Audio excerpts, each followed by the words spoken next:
नमस्कार साथियों आपने देखा होगा चाहे उत्तर प्रदेश लखनऊ में अकबरपुर हो, वहां पे बुलडोजर चल रहा है सरकार का। मैं अवैध तरीके से बताऊंगा। चाहे वो राजस्थान सरकार हो जो कि कई घरों पे बुलडोजर चला रही है। शासन को, सरकार को, जो भी सत्ता में लोग बैठे हैं और प्रशासन को जरा ये ध्यान देना चाहिए कि जिन लोगों ने अवैध निर्माण किया है, मान लीजिए आप किसी जमीन पर, ग्राम सभा पर, तालाब पर या किसी पर अवैध निर्माण कर रहे हो, तो उस समय राजस्व के अधिकारी, लेखपाल हैं, एसडीएम हैं, कानूनगो हैं, तहसीलदार हैं, ये लोग सब कहां चले जाते हैं जो भारी भरकम सरकार से तनख्वाह ले रहे हैं, 1-1 लाख रुपए, 1.5 लाख रुपए तनख्वाह ले रहे हैं। ये कहां चले जाते हैं भाई? ये तब निर्माण के वक्त नहीं रोक सकते कि ये अवैध है, ये निर्माण नहीं होने देंगे। और सबसे बड़ी साथियों, मैं आपको एक बात बता दूं कि जब आप लोग किसी भी जमीन की रजिस्ट्री करवाने जा रहे हो, चाहे अवैध जमीन हो, लीगल इलीगल, किसी भी जमीन की जब आप रजिस्ट्री करवाने जाते हो तो सरकार को वहां पे जमीन का लगभग 7 से 8% आप स्टाम्प शुल्क, कोर्ट फीस देते हैं। 10 लाख की जमीन खरीदते हो तो 1 लाख रुपया सरकार खाती है स्टाम्प और कोर्ट फीस में। वही सरकार आके 1 साल बाद कहती है कि ये तो रजिस्ट्री अवैध है। वही सरकार 1-2 साल बाद मकान तोड़ती है। तो साथियों, क्या ये इलीगल नहीं है? क्या ये आम नागरिकों के साथ, आम परिवारों के साथ ये भ्रष्टाचारी नहीं है कि पहले तो उनसे रजिस्ट्री के लिए लाखों रुपए सरकार स्टाम्प लेती है और स्टाम्प लेने के बाद उन्हीं मकानों पर बुलडोजर चला रही है? मैं आपको बता दूं, सरकार चाहे रोक सकती है। देखिए साथियों, मान लीजिए मैं आपको कोई सरकारी जमीन बेचता हूं तो उसकी रजिस्ट्री करवानी होगी। जब आप उसकी रजिस्ट्री करवाने कहां जाएंगे? रजिस्ट्री करवाने आप जाएंगे, जो भी मान लीजिए रजिस्ट्री ऑफिस है, वहां का रजिस्ट्री ऑफिस सरकारी होता है।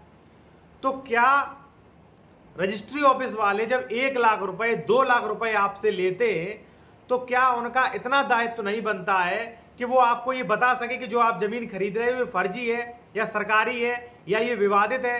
बेचारे आम जनता जो है, आम लोग जो है, वो मेहनत की कमाई से, जिंदगी भर की कमाई से जो है जमीन खरीदते हैं। उसके बाद सरकार को गुंडा टैक्स के रूप में, मैं गुंडा टैक्स कहूंगा भाई, ये जो सरकार स्टाम्प ले रही है ये एक तरीके का गुंडा टैक्स है भाई। जबरन ले रही है, लोगों का शोषण कर रही है भाई। सरकार से, प्रशासनिक अधिकारियों से मैं पूछना चाहूंगा कि आप 10 लाख रुपए की कोई जमीन खरीदता है तो आपको 1 लाख रुपए का स्टाम्प दे, तो उस 1 लाख रुपए में आप उस व्यक्ति को क्या सुविधा दे रहे हो? आप ये भी नहीं बता पा रहे हो वो जमीन सरकारी है, आप ये भी नहीं बता पा रहे हो वो जमीन इलीगल है, आप ये भी नहीं बता पा रहे कि उस जमीन पर कोई भी विवादित है, या मान लीजिए कोई विवाद चल रहा है, टाइटल संबंधी या पार्टीशन संबंधी कोई विवाद करता है, आप कोई भी जानकारी नहीं देते हो, लाखों रुपए का स्टाम्प ले लेते हो, कोर्ट फीस ले लेते हो, उसके बाद सरकार आती है, बुलडोजर चलवाती है। इतनी साथियों भ्रष्टाचारी है, इतनी भ्रष्टाचारी है। बस चुनावी मुद्दे क्या बनते हैं? चुनावी जोक। देखिए, भारत लोग कहते हैं कि भाई लोकतंत्र देश है। भारत लोकतंत्र देश नहीं है। भारत जो है वो जातितंत्र देश है। बस जातियों के समीकरण के आधार पे वोट देते हैं और लोग भी जातियों के आधार पर ही वोट देते हैं कि ये हमारी जाति का है, ये हमारी बिरादरी का है, इसे ही वोट करो। तो यही पाओगे आप।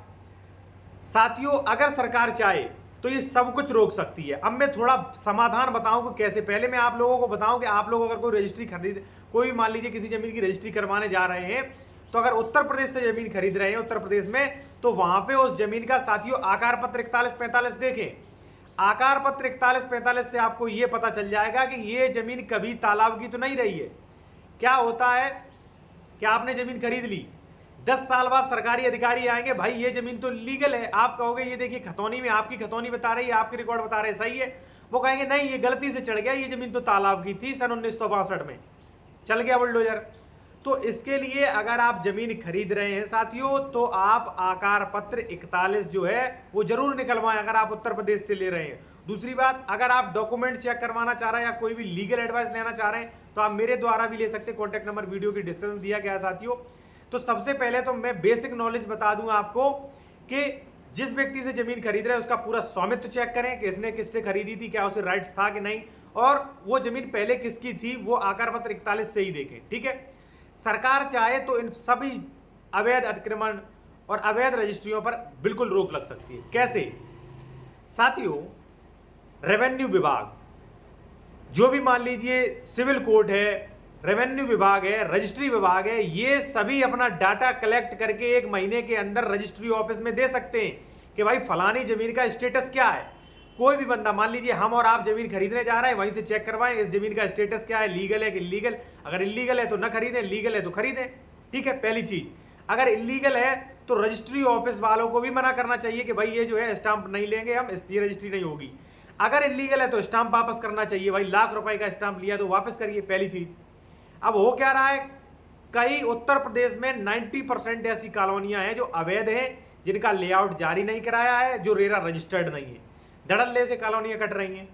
जब उनमें निर्माण हो जाते तब सरकार आती है कि भाई नहीं, प्राधिकरण आता है कि नहीं ये तो लीगल है, ये आपने इसका लेआउट जारी नहीं कराया, ये नक्शा पास नहीं कराया, ये रेरा रजिस्टर्ड नहीं, और बुलडोजर चलाता है। तो मैं उनसे कहना चाहूंगा कि अगर किसी कॉलोनी का लेआउट अप्रूव्ड नहीं है, अगर कोई कॉलोनी रेरा रजिस्टर्ड नहीं है, तो आप ऐसा कानून बना दो कि रजिस्ट्री ऑफिस में उसकी रजिस्ट्री ही ना हो। इससे बेचारों का जो भी मान लीजिए रजिस्ट्री ऑफिस में जो लाखों रुपए स्टांप दे रहे हैं वो बचेगा, और जो इलीगल जमीन खरीद रहे हैं कम से कम वो तो बचेगा। अब सरकार प्रशासन कुछ भी नहीं करना चाहता। साथियों, मैं आपको बता दूं कि पता नहीं सरकारी मुद्दे क्या रहते, मैं आपको बता दूं कोई भी कानून सही नहीं है। अभी कोई पुलिस ऑफिसर आपको चांटा मार दे, आप उसकी एफआईआर नहीं लिखा पाओगे।